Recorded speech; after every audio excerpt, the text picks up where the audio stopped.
আমি আপনাদের সন্তান, তার ছোট ভাই, তার সন্তানের মতো। আমার বাড়ি হচ্ছে আমার রেজিগনেশন ঘোষণা করেছেন। আমি কারিগরি শিক্ষক সমিতির কেন্দ্রীয় কমিটির মহাসচিব। আমি 2002 শিক্ষকতা পেশায় জড়িত একজন শিক্ষক হিসেবে। আমি এর আগে 1998 সাল থেকে শিক্ষকতা জড়িত ছিলাম। তখন নন শিক্ষক হিসেবে আমি শিক্ষকতা করেছি। 2002 আমার এমপিও হয়েছে। ওই থেকে আমি আকবর খান কারিগরি বাণিজ্য কলেজে শিক্ষকতায় অর্থ পর্যন্ত আছি।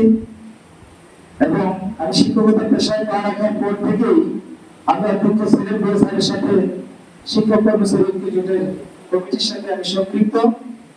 আমি বাংলাদেশ কলেজ শিক্ষক সমিতির কেন্দ্রীয় কমিটির যুগ্ম মহাসচিব হিসেবে দায়িত্ব রয়েছি। আর কারিগরি শিক্ষক সমিতি আমি তৃণমূল থেকে উঠেছি এই শিক্ষক সংগঠন করে। আমি চাঁদপুর জেলা সভাপতি হিসেবে প্রথম দায়িত্ব অর্পণ হয় আমার উপরে। এই চাঁদপুর থেকে আমি শিক্ষক সংগঠন করেই কেন্দ্রে ওই পর্যন্ত এই পর্যায়ে পৌঁছেছিলাম আপনাদের সকলের দোয়া এবং আন্তরিকতা।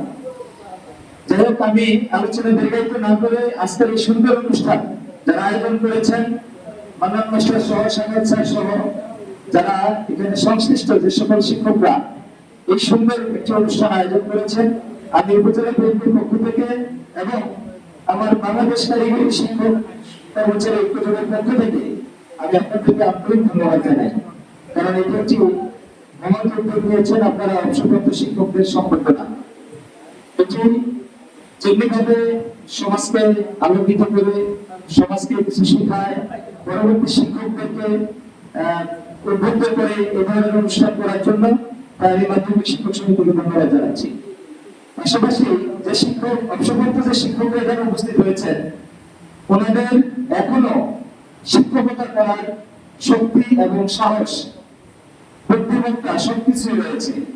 এই জন্য আমরা মাননীয় শিক্ষামন্ত্রী ডক্টর আনোয়ার ইসলাম বলেন, ওনার সাথে আমরা ঘরোয়াভাবে সেলিম ভাইয়ের সঙ্গে বৈঠক করেছিলাম যে আমরা যে আন্দোলন করতেছি শিক্ষকদের শিক্ষকতা পেশার সময় বাড়ানোর জন্য। তো এটার প্রত্যুত্তরে ডক্টর আনোয়ার ইসলাম বলেন সাহেব বলছিলেন, আমরা সময় বৃদ্ধি করব না, অবসরপ্রাপ্ত যে শিক্ষকরা রয়েছেন তাদেরকে পুনরায় শিক্ষকতা পেশায় আমরা নিয়োজিত করবো। এই ধরনের একটি প্রজ্ঞাপন আমরা জারি করতেছি।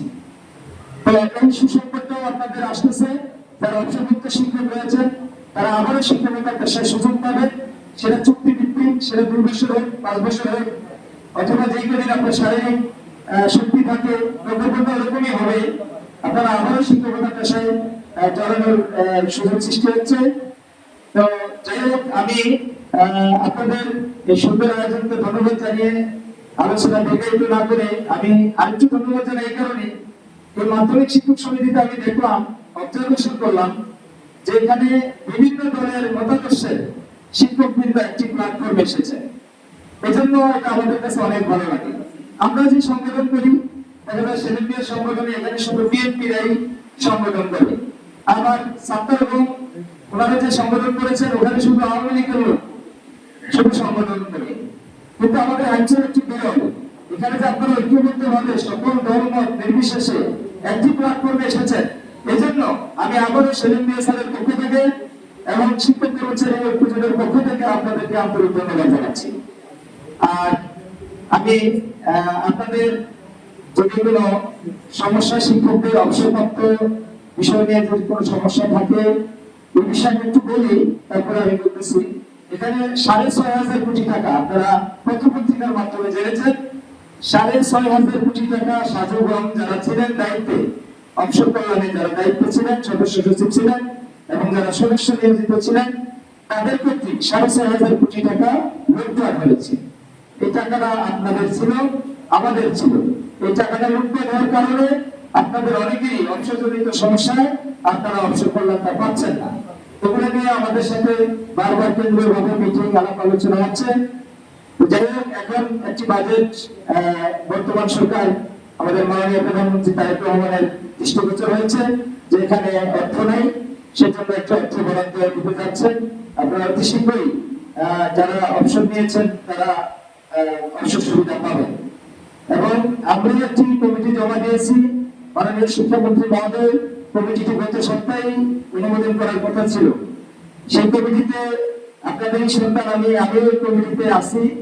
যদি কমিটি অ্যাপ্রুভেল হয়, আশা করি অবসরজনিত সমস্যা আইনসরের সবার আগে আমি প্রতিশ্রুতি দিলাম, আমি আইনসরের কাজগুলি সবার আগে করবো। ধন্যবাদ সকলকে, সকলে ভালো থাকবেন। আল্লাহ হাফেজ। বাংলাদেশ কারিগরি শিক্ষক সমিতি জিন্দাবাদ। এর সাথে আমি আরেকটি প্রস্তাব দিয়ে শেষ করছি। আমাদের অঞ্চলে কিছু কারিগরি ট্রেড কোর্সের বিভিন্ন স্কুলে মাদ্রাসায় ট্রেড কোর্স রয়েছে। আপনারা যদি সকল প্রতিষ্ঠানে যে প্রতিষ্ঠানের প্রধান শিক্ষক এখানে উপস্থিত হয়েছে, আপনাদের কাছে আমি তথ্য আহ্বান করছি, কারিগরি একটি কমিটি আপনারা তৈরি করে আমরা জেলা কমিটি দিব, তখন অঞ্চলের কারিগরি কমিটিটা হবে। ধন্যবাদ সবাই।